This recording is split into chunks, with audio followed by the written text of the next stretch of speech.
아멘. 지금까지 초대교회에는 이 세상이 감당할 수 없었던 모습이 계속해서 드러나고 있었습니다. 아무리 강하게 공격해도 이 사람들은 죽음의 위협에 굴하지 않고 날마다 그리스도를 전하고 있었고, 누가는 그때에 제자가 더 많아졌다라고 이야기를 하고 있죠. 예수님을 따르는 사람들이 계속해서 늘어나고 있었습니다. 자, 그런데 이렇게 모든 것이 다 대단해 보이던 순간에도 교회 안에는 어떤 일이 일어나고 있었습니까? 원망이 발생하고 있었습니다. 무언가 공정하게 진행되지 않는 일에 대해서 불만이 있었던 것이죠. 자, 그런데 사도들은 그 일에 대해서 불신앙이라고 지적하지 않습니다. 그렇게 말하지 않고 이 문제를 해결하기 위한 방안을 강구하죠. 자, 여기서 우리는 한 가지 분명하게 짚고 넘어가야 합니다. 교회 내부에 이런 문제가 있었던 것은 한참 시간이 지난 뒤가 아니었습니다. 성령님이 오셨던 이 초창기부터 교회 안에는 문제들이 있어 왔죠. 자, 그렇기 때문에 우리는 교회 안에는 문제가 없어야 된다, 이렇게 생각해서는 안 됩니다. 오히려 문제와 갈등은 언제나 있습니다. 그게 없다면 완벽한 교회겠죠. 그런데 이 땅을 사는 동안에는 그렇게 완벽할 수 없기 때문에 교회에는 문제가 초창기 시작부터 있어 왔고, 지금도 있고, 앞으로 주님 오시기 전까지는 있을 것입니다. 자, 그럼 중요한 건 무엇입니까?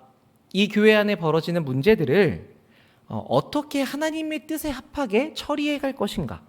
여기에 온 공동체가 마음을 모아서 한 방향으로 가야 하는 것이죠. 많은 문제를 풀어갈수록 우리의 실력은 늘어갈 것입니다. 그런데 갈등이 싫다고 또는 그게 힘들다고 문제를 피해버리면 그만큼 우리는 자라나지 못하게 되겠죠. 그러니까 무슨 일이 있으면 여러분 피 터지게 싸우시고 다투십시오, 이런 말이 아닙니다. 그렇게 막 치고받고 하시라는 이야기가 아니라, 교회 안에서 문제로 보이는 것이 있다면 이게 우리에게 좀 문제가 아닌가, 서로 여러분들이 터놓고 말씀을 나누는 과정들이 필요하다는 것입니다. 그러면서 해결되지 않으면 잠깐 보류했다가 또 각자 기도하고 고민하고 또 다시 방법을 찾아보고 대화하고 하면서 우리 교회를 더 나은 공동체로 만들어 가기 위해 같이 노력해 가는 게 필요한 것이죠. 자, 그런데 오늘 이 본문에서 벌어진 문제는 마치 앞에서 보았던 믿는 사람들이 서로 물건을 통용하고 재산을 팔아 각 사람의 필요를 따라 나누어 주었다라는 부분과 충돌하는 것처럼 보이기도 합니다. 왜냐하면 받지 못한 사람들이 있었기 때문이죠. 자, 그런데 사실 이 두 가지 내용은 완벽하게 한 가지 사실로서 우리가 이해할 수 있는데, 두 기록 다 한 가족으로 살아가는 공동체의 모습을 말하고 있다라고 보시면 좋을 것 같습니다. 초대교회는 이제 시작되어서 막 만들어져 가고 있는 공동체였습니다. 자, 그런데 이 공동체 안으로 들어오는 사람들이 갑자기 폭발적으로 많아졌죠. 3,000명, 5,000명, 막 허다한 수가 갑자기 밀려 들어온 것입니다. 그래서 막 내부에서는 이 질서를 세워가는 과정들이 필요한데, 밖에서는 또 교회에 대한 공격들이 있어 왔죠. 그러니까 차분하게 어떤 행정적인 정립을 하기가 어려웠던 상황으로 보입니다. 특별히 지금 이 사건이 벌어지는 장소는 어느 곳입니까? 유대의 예루살렘이죠. 예루살렘은 유대인들이라면 너무나 사랑하는 장소였습니다. 그래서 외국에서 태어나 살던 그 디아스포라 유대인들도 나이가 많이 들면 예루살렘 주변에 묻히고 싶어서 이 예루살렘 근처로 이사를 오는 경우가 많았다고 합니다. 자, 그런데 보통 우리 남자와 여자 중에 평균 수명이 누가 더 길죠? 여자들이 더 길죠. 그러니까 남편이 먼저 죽으면 이 디아스포라 유대인들이 서로 다른 지역에서 모인 과부들이 이제 예루살렘 근방에 남게 되는 것이죠. 그래서 교회들은 이 과부를 보살폈습니다. 한 가족으로서 대했던 것입니다. 자, 그런데 아무리 같은 유대인이라고 하더라도 외국 문화권에서 살다 온 과부들보다는 같은 히브리 문화권에 살고 있던 과부들이 더 자신들과 공통점이 많았던 겁니다. 그러니까 단순히 언어만 보아도 그렇죠. 우리도 같은 한국인이지만 외국 살다 와서 영어밖에 잘 못 쓰는 사람보다는 그래도 한국말을 잘 쓰는 사람이 더 친숙하지 않습니까? 그러니까 그런 것처럼 이 사람들도 교회 안에 온 사람들을 한 가족으로 대하면서 살려다 보니까 이제 크고 작은 문제들이 발생을 했던 것으로 보입니다. 우리 교회에서도 그런 문제가 있죠. 교회에서 이제 떡을 나눠주는데 이번 주에 못 받았어요. 그러면 괜히 서운합니다. 근데 한 번은 그렇다 치는데 다음 주에 왔는데 또 떡을 못 받았어요. 그럼 이제 진짜 서운해지죠. 그게 몇 번 반복이 되면 이게 내가 그게 떡이 별게 아닌 걸 아는데도 불구하고 우리의 마음에 좀 그런 게 생깁니다. 자, 그런데 오늘 본문을 보면 매일의 구제에 매일의 도움을 받는 일에 이 사람들이 소외되었다고 이야기를 하죠. 그래서 이 문제가 공식화되었습니다. 왜 우리는 자꾸 빼먹느냐? 이 원망이 들리자 사도들이 이제 모여서 먼저 얘기를 나누었던 것 같아요. 그래서 입장을 정한 뒤에 12사도가 다 모여서 모든 제자들을 부릅니다. 우리로 치면 공동회를 열고 나서 이제 앞에서 이야기를 하는 것이죠. 2절 하반절부터의 내용입니다. 우리가 하나님의 말씀을 제쳐놓고 접대, 그러니까 이게 봉사인데 봉사를 일삼는 것이 마땅하지 아니하니 형제들아 너희 가운데서 성령과 지혜가 충만하여 칭찬받는 사람 7을 택하라. 우리가 이 일을 그들에게 맡기고 우린 오로지 기도하는 일과 말씀 봉사에 힘쓸 것이다. 자, 이 문장에서 대부분의 사람들은 지금 이 교회에서 발생한 문제를 어떻게 해결해 가는가, 이 해결책에 집중하는 것 같습니다. 사람을 세워서 그 일을 좀 나누자라는 것이죠. 자, 그런데 여러분 이 부분의 핵심은 거기에 있지 않습니다. 여기서 제일 중요한 내용은 무엇입니까? 사도들이 어떤 가치를 가장 우선시했는가 하는 부분입니다. 그 원리가 바탕이 되었기 때문에 7사람을 세우자라는 해결책이 나왔던 것이죠. 그러니까 그 상황에서 사도들은 자기들이 무엇을 하고 무엇을 하지 말아야 되는지를 분명하게 분별했습니다. 우리가 하나님의 말씀을 제쳐놓고 봉사하는 것은 옳지 않다라고 이야기하죠. 여러분, 섬기는 일은 좋은 것입니까? 나쁜 일입니까? 좋은 일입니다. 봉사하는 것은 언제나 좋은 일일 수 있습니다. 자, 그런데 그게 모든 순간에 최우선적인 일은 아닐 수 있습니다. 지금 하나님께서 나에게 어떤 일을 맡기려고 하신다면 그것 대신에 내가 봉사를 하겠습니다라고 하는 것은 결코 좋은 선택이 아닌 것이죠. 그래서 우리는 항상 지금 이 시점에서 하나님께서 나에게 무엇을 원하시는가, 이 부분을 기도하며 면밀하게 살필 필요가 있습니다. 어제까지는 하나님께서 이 부분에서 섬겨라, 봉사해라라고 하셨지만 오늘부터는 너가 다른 곳으로 좀 가야겠다라고 말씀하실 수 있기 때문이죠. 그러니까 사도들은 이 시점에서 자기들이 가장 힘써야 되는 것이 무엇인지를 분명하게 알고 있었습니다. 그러니까 성령님께서 오신 이후로 이들은 복음을 전하며 예수님의 증인 역할을 계속해서 해왔었고, 또 방금 전에, 그러니까 5장 뒷부분을 보시면 하나님께서 천사를 보내서 감옥 문을 열어주시면서 이 생명의 말씀을 전하라 하고 말씀하셨기 때문입니다. 그래서 이 사도들은 자기들이 말씀에 집중해야 되기 때문에 이 봉사한 일을 맡는 것이 지금은 적절하지 않다라고 결정을 했던 것이죠. 사실 사도들이 붙잡고 처리했다면 가장 빠르고 가장 지혜롭게 해결할 수 있었을 겁니다. 그러니까 이 문제를 어떻게 해결할 것인가, 여기에만 집중하게 되면 사도들이 하는 게 제일 좋다고 이야기할 수 있지만, 그렇지만 어떤 문제를 해결하는 일은 시급할 수는 있어도 본질적인 것은 아닐 수 있습니다. 더 핵심은 무엇이냐면 교회 공동체가 말씀을 놓치지 않는 일에 있는 것이죠. 이것을 누가는 앞에서 교회가 사도들의 가르침을 받아 자라갔다라는 표현을 사용했습니다. 자, 그런데 우리가 어떤 벌어진 시급한 문제를 해결하는 데 급급해서 이 말씀을 놓치기 시작하면 점차 교회는 영적인 영양실조의 상태에 빠져 들어가게 됩니다. 그래서 우리는 매번 이 부분을 매우 주의해야 됩니다. 왜냐하면 교회의 지도자들, 교역자들이 이 영역에서 꽤나 많은 유혹을 받기 때문입니다. 제가 사역한 지 이제 한 10년 정도 되는데요.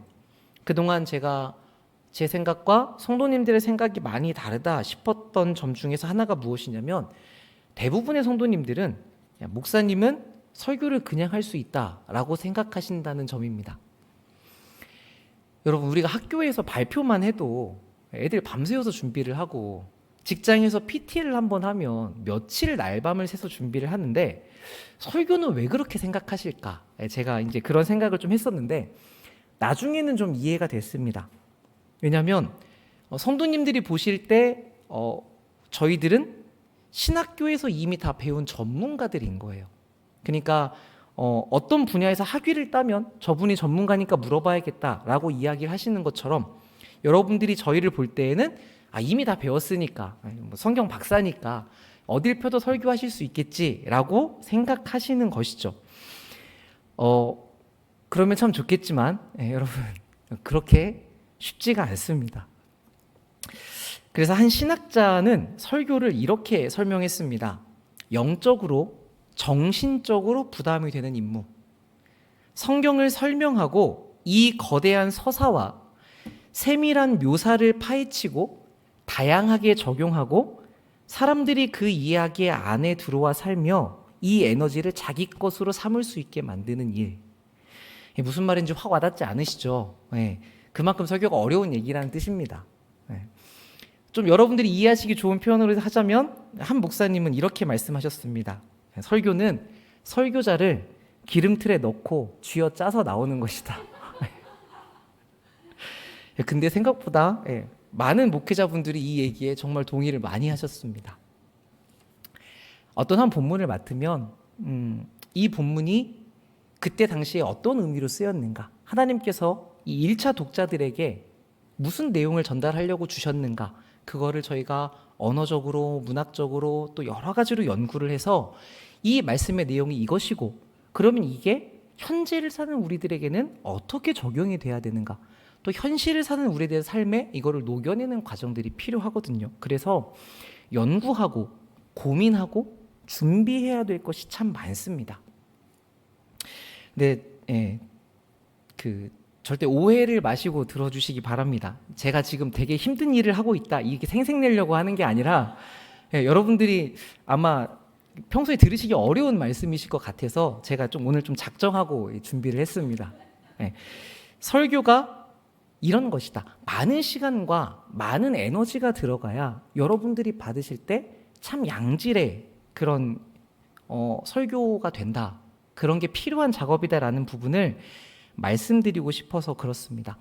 근데 그거는 그 목사님들이 알아서 하셔야 될 일 아닙니까? 그 목사님들 전공이고 그 직업이잖아요 하시면 맞습니다. 그래서 저희들이 평소에는 설교가 뭐 어렵다 힘들다 이런 얘기를 잘 하지 않아요. 그런데 제가 오늘 특별하게 이 얘기를 꺼낸 이유는 이런 부분이 있기 때문에 모든 설교자들은, 거의 모든 설교자들은 이 일이 너무나 영광스러운 일이라는 것을 알면서도 동시에 피하고 싶은 마음을 가지고 있다는 것을 나누고 싶어서 그렇습니다. 이 설교가 진짜 어려운 일이거든요. 오죽하면 제가 살다 원형 탈모가 왔겠습니까? 저도 그럴 일이 있을 줄은 몰랐는데, 근데 그런 상황에서 교회에 어떤 해결할 문제가 있다라고 한다면 어떤 경우는 말씀 준비보다 여기에 치중하고 싶은 마음이 듭니다. 아무리 어려운 문제라고 하더라도 이 설교를 준비하는 것보다는 그게 조금 더 낫겠다라는 생각이 드는 거예요. 왜냐하면 어떤 문제를 잘 해결하고 나면 해결한 결과가 즉시 눈에 보이지 않습니까? 그리고 성도님들은 목사님께서 이 문제를 해결해 주셨다라고 칭찬하십니다. 그러니까 그래서 저희들은 설교를 준비하는 일, 보이지 않는 곳에서 씨름하는 것보다 이런 어떤 보이는 일에 매달리기가 더 쉬운 것이죠. 그런 유혹을 자주 받습니다. 부교육자도 크게 다르지 않습니다. 요즘에 부교육자분들을 모시는 광고를 보면 그 찬양 인도자 우대 옛날부터 있었거든요. 요즘에 하나가 더 추가됐습니다. 영상 편집자 우대. 코로나를 지나면서 많은 교회들이 다 이 영상 관련된 작업을 하는 거예요. 저희 교회만 안 합니다. 그래서 제가 저희 교회를 너무 좋아합니다. 네. 영상 작업을 정말 기가 막히게 해서 틀어주면 눈에 바로 보이잖아요. 목사님이 하셨습니다 이러면 성도님들이 너무 잘 만드셨다고, 예전과는 너무 다르다고 이런 칭찬을 바로바로 해주시거든요. 그러니까 어느새 더 멋진 영상을 만들기 위해서 많은 시간을 씁니다. 어떤 의미로 보자면 영상을 가지고 사역하는 게 중요하다고 할 수 있지만, 그런데 여기에 들어가는 시간이 생각보다 정말 오래 걸리거든요.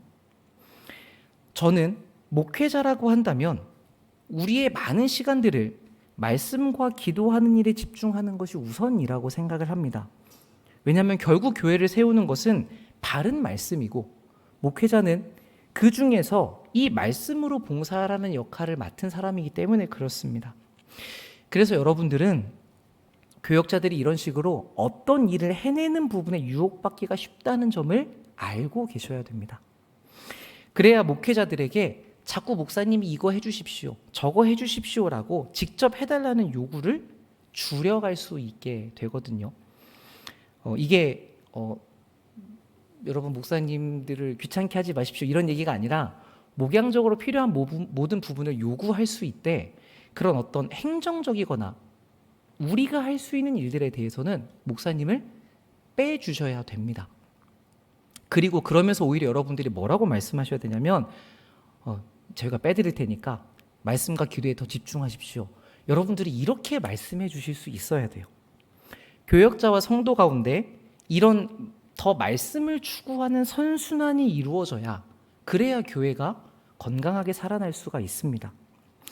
다행히도 제가 사실 이게 되게 비밀한 내용인데 제가 웬만하면 좀 설교 안 올리고 싶은데 오늘은 이런 내용을 제가 꺼낼 수 있는 건 다행히도 우리 교회가 이 말씀의 중요성을 너무 잘 알고 계셔서 그래서 제가 있는 동안은 지금까지 이런 일을 겪은 적이 없기 때문에 제가 이렇게 말씀을 드릴 수 있는 것 같습니다. 항상 청소나 주방이나 도와드리려고 하면 목사님은 가서 말씀 준비하시라고 제가 이렇게 딴짓을 못하도록 이렇게 다 저를 사무실로 몰아내시더라고요. 그래서 참 감사했습니다. 저는 오늘 본문에 기록되어 있는 반응이 어쩌면 여러분들의 반응과 비슷하죠. 5절입니다. 온 무리가 이 말을 기뻐하여 믿음과 성령이 충만한 사람 7명을 택해서 사도들 앞에 세우니 사도들이 기도하고 그들에게 안수하니라. 사도들이 지금 뭐라고 이야기를 했냐면 우리는 말씀과 기도에 집중해야 되기 때문에 그 봉사를 못하겠습니다라고 얘기했는데 모든 제자들이 다 그 얘기를 기뻐했다고 이야기합니다. 다르게 말하면 사도들의 이 표현은 무슨 얘기냐면 우리가 거기 봉사할 수 없으니까 여러분들이 그 일 좀 더 하셔야 됩니다 이 얘기거든요. 그런데도 이 사람들이 기뻐했다고 이야기하죠. 왜냐하면 하나님의 말씀에 집중하겠다는 목적에 온 교회가 일치되어 있었기 때문입니다. 그래서 이 제자들은 사도들이 내세운 방식을 그대로 따라갑니다. 성령과 지혜가 충만하여 칭찬받는 사람 7명을 택해서 세우죠. 여러분께서 이것을 꼭 기억하시면 좋겠습니다. 교회는 어떤 TO가 비어서 누군가를 채워 넣어야 하기 때문에 사람을 세우는 공동체가 아닙니다. 그리고 우리 교회 지금 헌금이 부족하기 때문에 직분자를 더 세워야겠다 이렇게 사람을 세우는 곳이 아니죠. 교회는 오직 바른 말씀과 기도에 집중하기 위해서 사람을 세웁니다. 특별히 어떤 문제가 생겼을 때 어떤 일 때문에 이 우선순위가 위협을 당하게 되면 거기에 신경 쓰느라 말씀과 기도에 집중을 못하겠구나 이런 상황이 되어서 교회가 필요해지면 그 일을 맡아줄 사람을 세우는 것이죠. 그래서 교회는 사람을 세우는 일도 오직 말씀에 집중하겠다라는 이 방향성 위에 있어야 합니다. 그렇기 때문에 사람을 세우는 방식도 달라지는 것이죠. 이제 더 이상 우리는 제비를 뽑지 않습니다. 하나님께서 이 사람을 세우셨다라고 제비를 뽑으면 너무나 쉽습니다. 고민할 게 없죠. 갈등할 것도 없습니다. 그런데 그런 방식으로는 우리가 자라나지를 못합니다. 그래서 지금은 성령님께서 계시는 이 공동체가 함께 분별하며 사람을 세웁니다. 이것은 매우 골치가 아픈 일입니다. 정말 어렵고 어떻게 결정해야 되나 힘들죠. 그런데 그렇게 고민하시고 기도하시고 분별하시는 모든 과정이 다 여러분들이 성장해 가시는 양분이 됩니다. 세상에서는 일만 잘하면 그 사람이 최고고 그 사람을 그 자리에 세웁니다. 그런데 교회는 그 사람이 아무리 일을 잘한다고 해도 성령 충만한 사람이라는 인정을 받지 못하면 세우지 않습니다. 왜냐하면 이 자리는 칭찬받고 잘하고 높아지는 자리가 아니라 하나님의 교회를 위해서 죽기까지 예수님처럼 낮은 자리에서 섬겨야 되는 자리이기 때문에 그렇습니다. 그러니까 성령 충만하지 않으면 이 역할을 온전히 감당할 수가 없는 것이죠. 그래서 이게 가장 우선됩니다. 자, 그런데 그래서 교회는 가끔 저 사람은 되게 신앙이 좋으니까 성령 충만하니까 이 일을 세워야겠다라고 결정을 하는 경우도 있는데, 저는 여러분들이 그렇게 또 한편으로 치우치지 않으셨으면 좋겠습니다. 사도들이 분명히 무엇이라고 이야기합니까? 성령과 지혜가 충만한 사람이라고 이야기를 하고 있죠. 그러니까 성령 충만할 뿐만 아니라 지혜도 충만해야 됩니다. 맡은 일을 잘 해나갈 수 있는 그런 은사와 또 지혜가 가득 차 있는 사람이어야 하는 것이죠. 자, 그러면 이제 여러분들이 물으시겠죠. 목사님, 도대체 누구를 세우란 얘기입니까? 예. 그래서 교회 안에서 사람을 세우는 일이 정말 어렵습니다. 자, 그런데 여러분, 그렇다고 해서 이 성경에서 제시하고 또 우리가 보기에 옳게 여겨지는 기준을 낮추시겠습니까?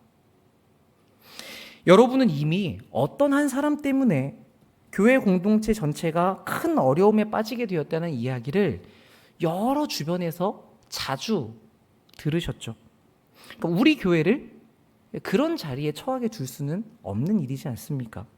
그래서 우리는 중요한 결론에 도달을 하게 됩니다. 이런 사람이 어디 있는가? 열심히 찾아보지만 없는 것 같은데 라고 생각이 된다면, 안 보인다면 그럼 어떻게 해야 됩니까? 내가 그런 사람이 돼야죠. 그렇죠? 이 기준에 부합하기 위해서 여러분들이 열심히 훈련하고 또 열심히 배우고 자라가셔야 됩니다. 지금 당장은 아무도 세울 수 없는 상황일 수 있습니다. 여러분이 다 인정하실 수 있는 분이 아니라면 아무나 세워서는 안 되겠죠. 그런데 공석으로 둘지언정 여러분들이 그 자리에서 잘 준비해 가셔서 결국은 그 자리를 채우시는 합당한 조건에 이르는 사람이 되셔야 됩니다. 거기에서 나는 안 할 거야, 다 그렇게 빼신다면 누가 하겠습니까? 그럼 이 교회를 섬길 사람이 누가 있겠습니까? 그러니까 여기까지 우리가 생각을 해보면 우리는 참 이 교회를 어렵게 만든 한 사람, 그 사람만을 나무랄 수가 없게 됩니다. 결국에는 우리가 자라가기를 멈추었기 때문에, 또는 우리가 거기서 섬기지 않으려고 피했기 때문에 이런 결과에 도달한 것이라고 볼 수 있는 것이죠. 그래서 여러분, 미루거나 피하거나 하시면 안 됩니다. 여러분이 각자의 자리에서 책임 있게 그렇게 행동해 가시지 않으면 교회는 반드시 어려움에 봉착하게 됩니다. 그리고 이것은 엄밀하게 따지면 사실은 누구도 피할 수 없는 일이죠. 왜냐하면 안 좋은 결정을 하는데 우리가 방조하는 그 결과일 수 있기 때문입니다.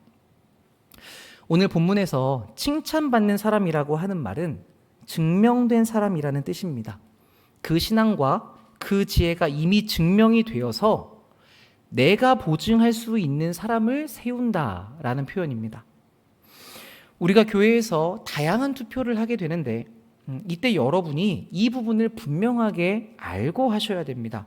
여러분이 누구에게 표를 던진다라고 하는 것은 내가 볼 때 그 사람의 성령 충만함과 그 사람의 지혜를 입증했고, 그래서 내가 보증이 되어서 나를 걸고 이 사람이 이 자리에 합당하다라고 선언하는 것과 같은 일입니다. 그 정도가 되기 때문에 우리는 우리가 선택한 분에 대해서 순종하려는 자세를 갖는 것이죠. 우리보다 낫고 우리보다 인정할 만하다고 생각을 하니까. 만약에 여러분들이 어떤 투표의 과정에서 이 부분은 내가 인정할 수 없어 라는 부분이 보이신다면 여러분이 많이 기도하시고 그분을 사랑하는 마음으로 이야기하실 수 있어야 합니다.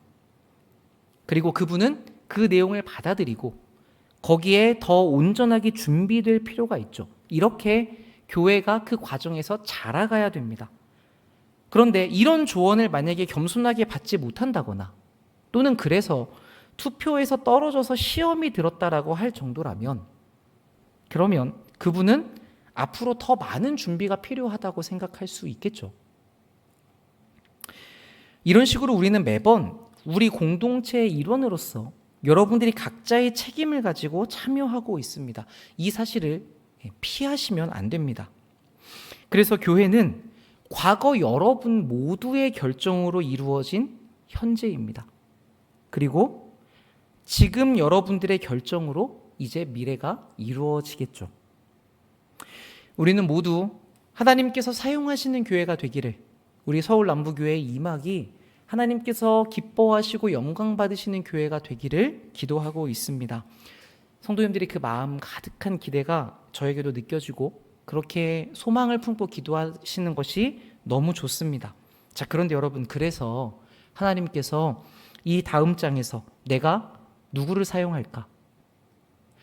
이사야서에서 말씀하신 것처럼 내가 누구를 보내고 누가 나를 위해서 갈까라고 물으신다면 여러분들은 선뜻 자신을 내어드리실 수 있으시겠습니까? 오늘 이 본문의 교회는 이 문제를 지혜롭게 처리한 것으로 보입니다. 헬라파 과부들이 어려움을 겪고 있게 되자 성령과 지혜가 충만한 사람들을 세웠다고 하죠. 근데 여러분, 그 세워진 사람들의 이름을 보시면 다 헬라식 이름입니다. 히브리파가 아니고 헬라파 사람들을 세운 것이죠. 헬라파 과부들을 더 잘 섬길 수 있도록, 어떻게 보면 이 히브리파의 기득권이라고 할 수 있었던 행정적인 일들을 그 사람들에게 넘겨줍니다. 무엇을 위해서 그렇게 했습니까? 교회 안에 하나님의 말씀이 잘 서도록 그렇게 일했던 것이죠. 이 7명의 수고로 교회가 그 문제에서 안정되었고 그 결과가 7절에 요약되고 있습니다. 하나님의 말씀이 점점 왕성하여 예루살렘에 있는 제자의 수가 더 심히 많아지고 허다한 제사장의 무리도 이 도에 복종하니라.